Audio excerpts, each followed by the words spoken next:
Olá, seja bem-vindo à Culturaria da Rê.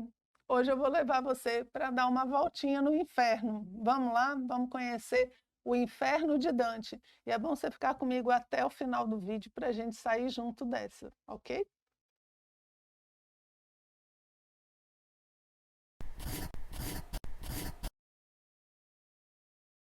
Hoje, no vídeo de hoje, a gente vai falar sobre o inferno de Dante.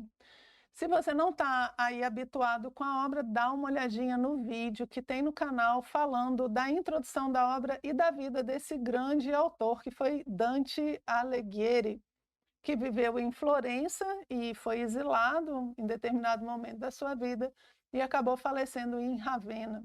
Dante cria uma obra chamada A Divina Comédia, que vai mostrar como é o mundo depois da morte. Ele vai falar o que acontece com a alma das pessoas, na ideia de que você, sabendo o que te espera, você se comporte melhor em vida. Essa é a ideia geral de Dante. E aí a gente vai começar a descrever o inferno. A gente viu que no início ele está perdido na selva escura, tal, não consegue sair, voltar para o seu caminho e acaba encontrando Virgílio, que leva ele então para o inferno.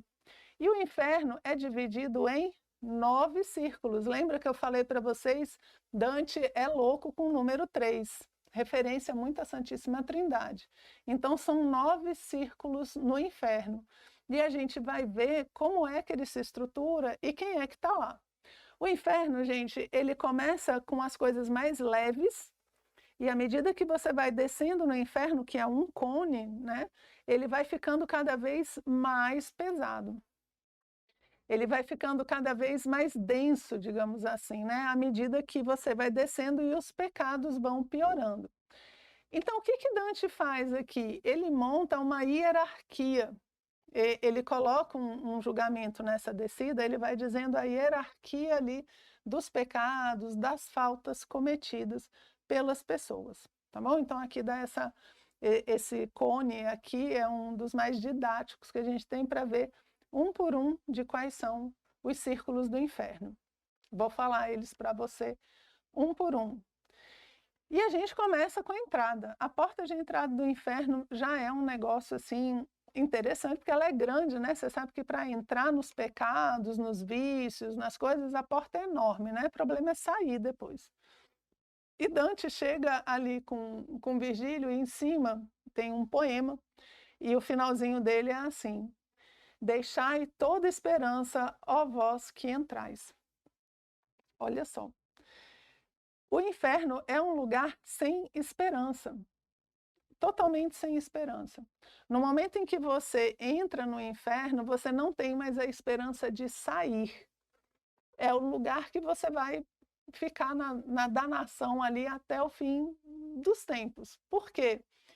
Porque você não sai nem no juízo final. Ali já é o seu juízo final, você não tem como sair mais. Aonde dá para sair é o purgatório. Quando chegar no purgatório, a gente fica mais clara a diferença entre inferno e purgatório. Mas você não tem esperança. E para quem vive na época que Dante vivia, ali a Idade Média e tudo, a esperança é um fator assim fundamental para que a gente possa desenvolver a nossa vida. E quem entra no inferno não tem mais esperança de nada, ok? Então, deixai toda esperança, ó vós que entrais. Essa frase ela é muito usada depois por outros escritores, né, em outras obras. Aí ele vai encontrar Caronte, que é o barqueiro que leva as almas, né, dos mortos para o inferno, e ele vai atravessar então o Rio do Pavor, que é justamente por onde ele passa nessa barca, né? Caronte, ele faz parte da tradição funerária da Grécia Antiga, que nos ritos funerários gregos eles diziam que você tinha que colocar 2 moedas nos olhos do defunto, para que quando ele chegasse, no caso, na Grécia Antiga eram os Campos Elíseos, né? Ali a parte do Hades, você teria que dar essas moedinhas para ele levar você até o local correto. Então ele faz parte de todo esse rito funerário, né? Uma coisa que é importante a gente perceber é que Dante estrutura o inferno. ele estrutura o paraíso e o purgatório, e principalmente ele estrutura o inferno. Por quê? Porque não existe uma descrição do inferno, né, nesse nível de detalhes nos livros canônicos, na Bíblia, você não tem essa descrição.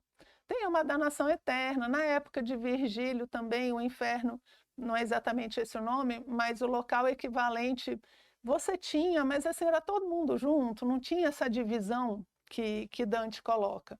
Por isso que a gente fala que Dante é responsável por toda a ideia que o mundo ocidental tem de inferno. É impressionante, várias obras utilizam essa estruturação, muitos romances, nossa, é impressionante. Você pensa no inferno, você está pensando dentro da cabeça de Dante. E é ele que dá todas essas imagens que a gente tem hoje, e que hoje em dia são potencializadas até pelos filmes de terror, começaram com Dante. Então ele é o primeiro que se dá o trabalho de explicar como é o inferno, tá? Então, quando ele chega no primeiro círculo, são 9, né? Quando ele chega no primeiro círculo, tá, ele tem o limbo. O limbo é o lugar onde ficam os virtuosos pagãos. Por quê? São pessoas que nasceram antes de Cristo, eram muito bons, né? Mas eles não podiam entrar no paraíso, não podiam entrar no purgatório porque não tinham sido batizados. Então, Dante, com seu amor a Virgílio, que está no limbo, inclusive, é um dos que está lá, ele monta um local especial aonde eles vão ficar. E ele fala, né? Não havia pranto, mas suspiros. Era dor sem martírio, sentido pelas crianças, damas e varões que vagam em hordas pelo doloroso abismo. Qual que é a ideia aqui? Você não tem dor no limbo, porque são pessoas virtuosas. Então, eles não precisam ter todos aqueles sofrimentos que a gente já vai ver, né? Não é pela dor que essas pessoas evoluem. Os virtuosos evoluem pela consciência, pela razão, né? E não ali na punição do inferno ou do purgatório. Então, eles não sofrem, mas eles também não têm como estar na presença de Deus, que é o seu grande sofrimento, na verdade. Aqui, gente, tem uma parte que é muito engraçada, porque assim, Dante se acha. Eu acho que ele sabia que ele era bom, e muito bom, porque ele se compara. Tem um local dos virtuosos pagãos que é tipo um castelo onde ficam os letrados, os grandes homens, tal. E ele diz que ele é recebido como um igual, não é? Ele não se acha. Ele põe assim, ó: muito me honra virem até mim e me chamarem de poeta. Ele está conversando com quem? Ó, com Homero, com Lucano, com o próprio Virgílio, Horácio. Ele está se considerando uma reencarnação dessa cultura poética da Grécia Antiga. Então, ele se coloca em pé de igualdade. Ou seja, né, Dante se acha mesmo. Eu falo assim brincando, mas é porque o cara é bom, e ele devia saber que era, né? Então, voltaram-se para mim e cumprimentaram-me com um aceno, fazendo o meu mestre sorrir, o que muito me honrou por sentir-me incluído naquela companhia como o sexto entre eles. Então, assim, eu sou o sexto continuador dessa tradição poética, tá? E de uma certa forma, assim, não é só porque ele até fala que ele se identifica com o círculo dos orgulhosos, né? Mas porque esses grandes homens, esses grandes artistas, eles sabem o que eles estão fazendo também. Eles fazem para deixar marca na história, né? Eles só não têm uma falsa modéstia nesse ponto realmente. Ele passa então do limbo e chega no segundo círculo, que é o círculo do Vale dos Ventos. Lá as pessoas chegam e são recebidas por Minos. Minos, ele tem uma cauda enorme, é parte da mitologia grega, ele tem uma cauda enorme, e à medida que ele enrola a cauda no corpo, ele diz qual círculo do inferno aquela alma vai. Então ele pode dar até 9 voltinhas, né? Para dizer aonde que aquela alma vai ficar para o resto da eternidade.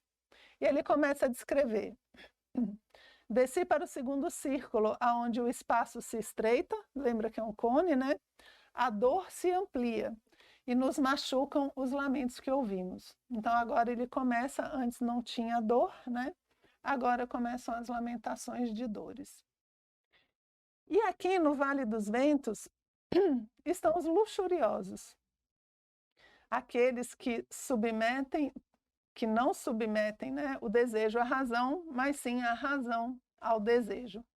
Então, as pessoas que pecaram por luxúria, olha só, gente, olha como Dante monta.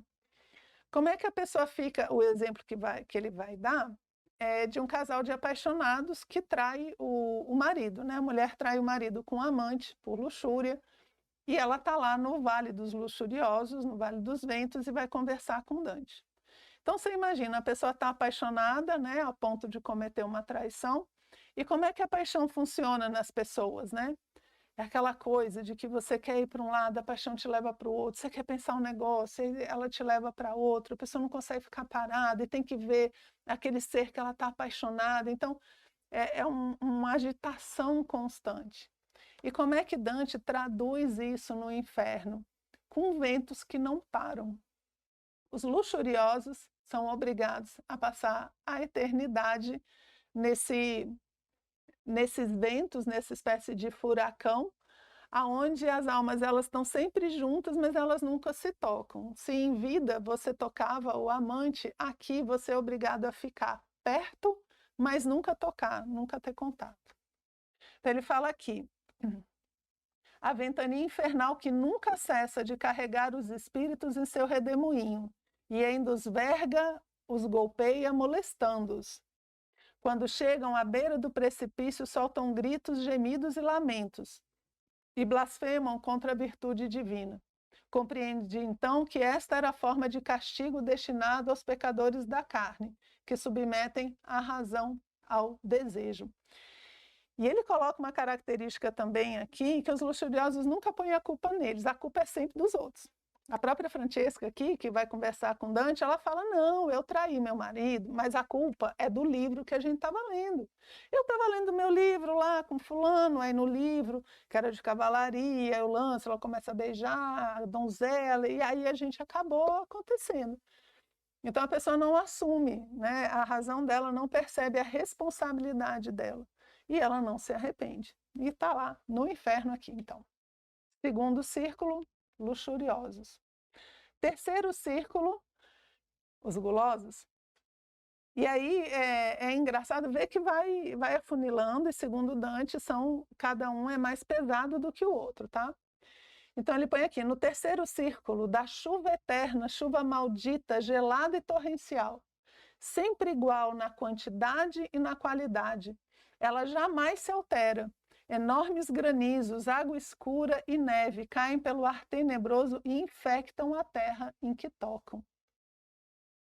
Eu estou trazendo as descrições, gente, para vocês verem como realmente, quando a gente pensa em sofrimento, Dante ele consegue transformar em imagens os sentimentos, os medos, a situação interna que as pessoas vivem, por isso que nos toca tanto, né? E aí, então, a pessoa em vida, o que ela queria? A questão do comer demais, do desejo, do sentir o gosto, das sensações, de uma boa bebida, uma boa mesa, e come demais, e aí o corpo sofre muito com isso. Quando a gente quer comer aquela coisinha, né, gostosa, ó, eu, por exemplo, daqui a pouco vou comer um chocolatinho aqui, né? Tomara que eu não vá lá para o círculo dos gulosos. Mas o que a gente quer? Uma sensação. A gente quer sentir, eu quero botar o chocolate e sentir esse gosto. Eu quero algo diferente. Então, muitas vezes tem essa gulodice para sair da monotonia. E o que você tem no inferno? A monotonia em pessoa. Olha só. A chuva eterna, maldita, gelada e torrencial, sempre igual. Que é tudo o que o guloso não quer. O guloso quer a sensação, quer se sentir cheio e tal, quer né, ter o gosto ali, o paladar. Tudo que ele quer é novidade.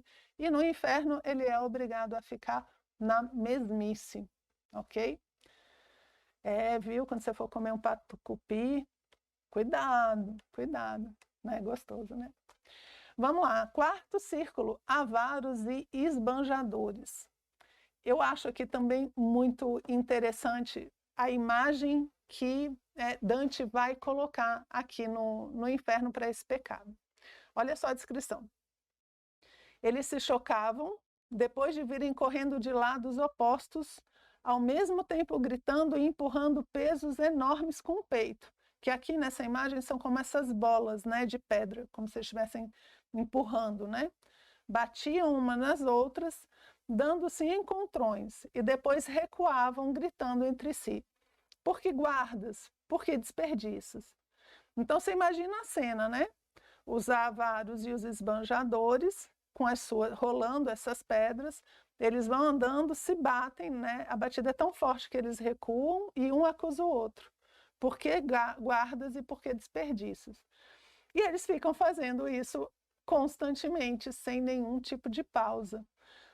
E por que ele põe os dois no mesmo lugar? Porque tanto você ser, né, mão de vaca, quanto você gastar com qualquer coisa, arrumar dívida, esbanjar, é um problema relacionado a recurso, a dinheiro. Então, é como se o quarto círculo fosse aonde ficam as pessoas que não sabem lidar com os recursos materiais e acabam fazendo mal para a própria alma. Porque um gasta demais e o outro gasta de menos, não quer gastar. Então, é o mesmo pecado e os dois se encontram. É os opostos que se encontram, ok? Imagina, porque a pessoa acha que não vai encontrar um esbanjador no quarto dela, lá no inferno, né? E é justamente a companhia que o avaro vai ter durante toda a eternidade. No quinto círculo estão os iracundos, é o círculo da ira, das pessoas que têm muita raiva, né? E essa raiva que ele descreve é uma raiva meio de... não é uma raiva violenta, é como uma frustração que deixa a pessoa raivosa. Olha só. Atravessamos o círculo e demos na outra margem por cima de uma nascente da qual jorrava água fervente. A ira, né? Quente. Tão escura era a água que brotava dali, que chegava a ser marrom, marrom escura.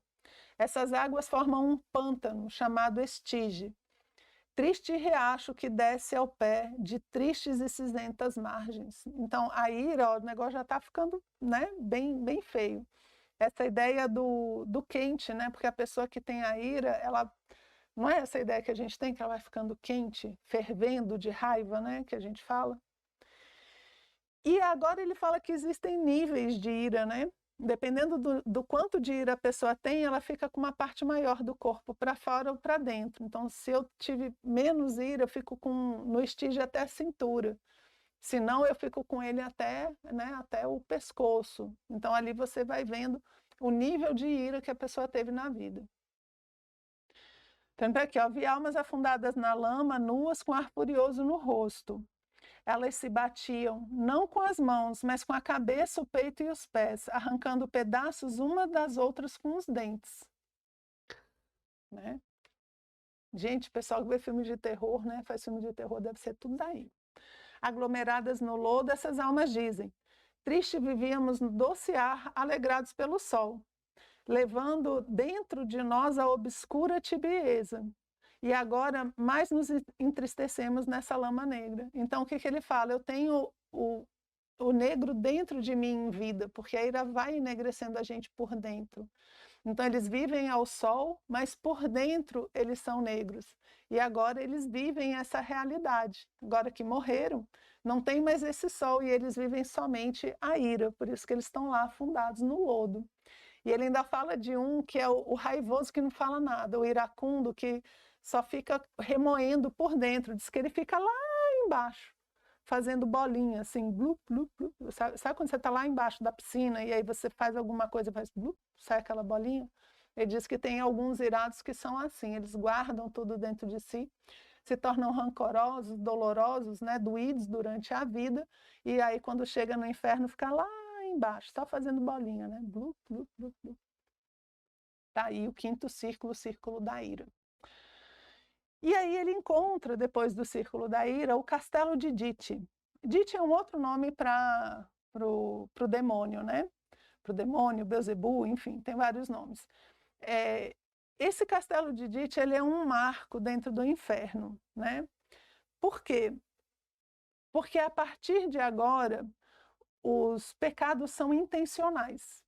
até aqui, os pecados, eles não são intencionais. Por exemplo, o cara é pagão, Cristo não tinha nascido, não tem como. Aí você fala, a luxúria, a pessoa cai por fraqueza, a gula por fraqueza. A pessoa não controla o dinheiro, é uma fraqueza que ela tem. Ela tem raiva do outro porque ela é uma pessoa fraca.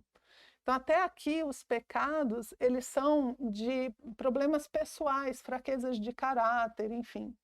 A partir de agora, o negócio fica feio, porque dentro do castelo de Dite, né, que está indo mais próximo ali do centro da Terra, você tem os pecados intencionais.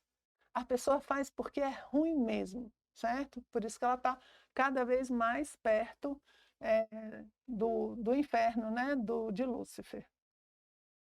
Então, no sexto círculo, ele colocou assim, gente. Então, ó, se o quinto círculo é dos iracundos, eu tinha que fazer essa piadinha. Quando mandam a gente para os quintos dos infernos, né?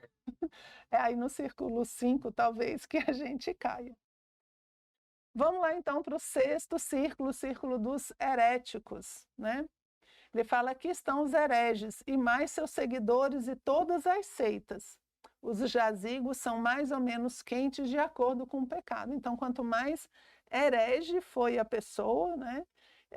Quanto mais absurdo, digamos, quanto pior essa relação, maior a temperatura do jazigo onde ela e os seus seguidores estão. E é aqui que Dante coloca Epicuro e os epicuristas, né? Justamente junto com os hereges aqui. Sétimo círculo vem os violentos. E veja, o violento não é exatamente o irado. O irado, como eu falei para vocês, ele tem ira, mas é aquela coisa irritada de não conseguir aquilo que quer, de ter uma raiva do outro, porque ele impede que eu tenha aquilo que eu acho que eu mereço. Mas você não chega às vias de fato, né? Quando você chega às vias de fato, aí você entra no sétimo círculo, que é o dos violentos.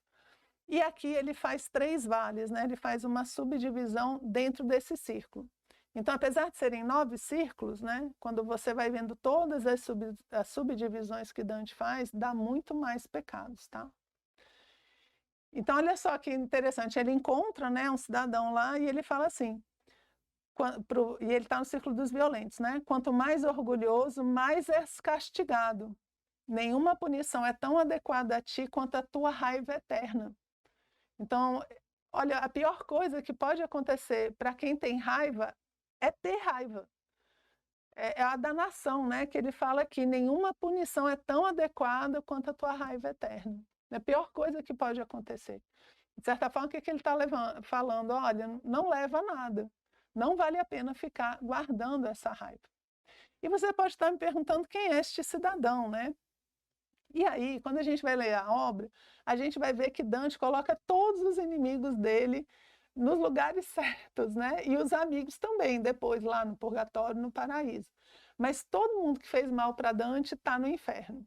Ele encontra a pessoa nos hereges, ele encontra a pessoa lá afundada na lama, pertinho do demônio. E é interessante, porque aí você vai vendo a relação dele com os inimigos que exilaram ele, tiraram todas as posses que ele tinha, fizeram com que ele nunca mais pudesse voltar para Florença, separado dos filhos, enfim. Todo mundo ele colocou no inferno. E Dante se acha também, porque tem muita gente que ele encontra, que ele fala assim, nossa, me diz o seu nome, me conte a sua história, que eu vou botar você no livro que eu vou escrever quando sair daqui, todo mundo vai saber quem você é. Né? Então tá aí Dante falando, conte sua história para mim e você vai entrar para a eternidade. Até agora está dando certo, né? Que todo mundo continua estudando, de alguma forma, tendo contato com a Divina Comédia. O 8º círculo é o da fraude. E aí ele encontra Gerião, que é esse monstrengo aqui que a gente está vendo, né? E é interessante porque ele descreve o fraudulento quando ele descreve esse monstro, que é o Gerião. Que ele sobe nas costas de Gerião para continuar a sua viagem pelo inferno, né? Então ele põe assim, aquela asquerosa imagem da fraude aproximou-se. Tinha uma feição de um homem justo, tão benigna era sua tez, mas do busto para baixo era todo serpente.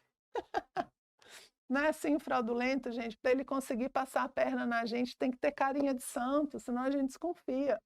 Então, uma face benigna e o resto só serpente, né? Gostei dessa descrição. Aí ele faz 8 círculos dos fraudulentos. Então ele faz como se fosse uma ponte, onde você vai passando por 8 tipos de fraude. E aqui, gente, eles estão no esterco. Imagina um esgoto mal cheiroso. Essa ponte passa por cima dessa coisa altamente mal cheirosa. Ele está fazendo essa relação, que o cara da fraude ele não tem noção do que ele está fazendo. Ele não tem noção do quanto que ele está estragando tudo que ele toca, ok? E aí tem aqui os 8 fraudulentos, né, os 8 tipos, e tem um que eu queria falar, que são os adivinhos. Dante fala que só a divindade pode ver o futuro. Então, quando o adivinho tenta ver o futuro, ele está fraudando a pessoa, está fazendo mal para a pessoa. E de tanto querer ver o futuro, ele vai passar aqui no inferno com a cabeça virada para trás. Os adivinhos no inferno, eles têm a cabeça e o pé aqui, né? O pé virado para trás e a cabeça também.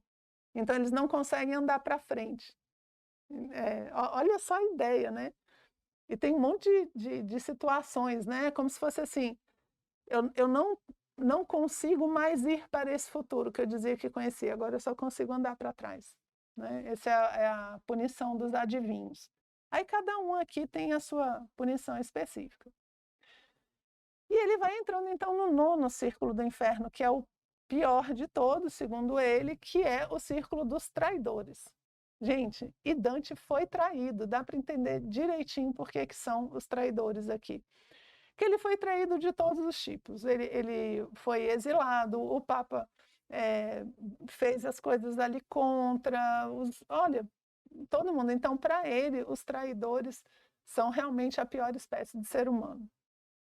E tem 4 tipos, ele fala o traidor dos parentes, o traidor da pátria, o traidor dos hóspedes e o traidor dos benfeitores. São 4 tipos de traição. E eles ficam, então, né, o primeiro ali fica ele fica preso no lago, ele congela, fora só tem a cabeça assim, da pessoa. E diz que quando ela chora, quando ela lembra, né, e chora, as lágrimas congelam, porque ele está chegando mais perto de Lúcifer. E o centro do inferno não é quente, é frio. E eu já explico por quê. E aqui eu vou contar a história de um dos que ele encontra no inferno, que é uma história terrível, é uma história de verdade, né, que existiu, que é a história de Ugolino. Ugolino foi traiu e foi traído, e acabou ficando preso com filhos e netos em uma torre, que depois ficou conhecida como a Torre da Fome. E ele foi preso e colocado lá para morrer de fome mesmo, certo? E ele, quando conversa com o Ugolino, o Ugolino vai conversando com ele, de uma certa forma, como se o Ugolino já soubesse que ele tinha uma maldade lá dentro, que ele não seria capaz de se sacrificar por filhos e netos. E o que o Ugolino fez foi o contrário. Ele sacrificou filhos e netos. O que acontece? Gente, e a história é real, é claro assim, difícil saber o que realmente aconteceu lá dentro da torre, né? Mas, à medida que os filhos foram morrendo, o Ugolino se alimentava, né, dos filhos, um canibalismo que ele fez.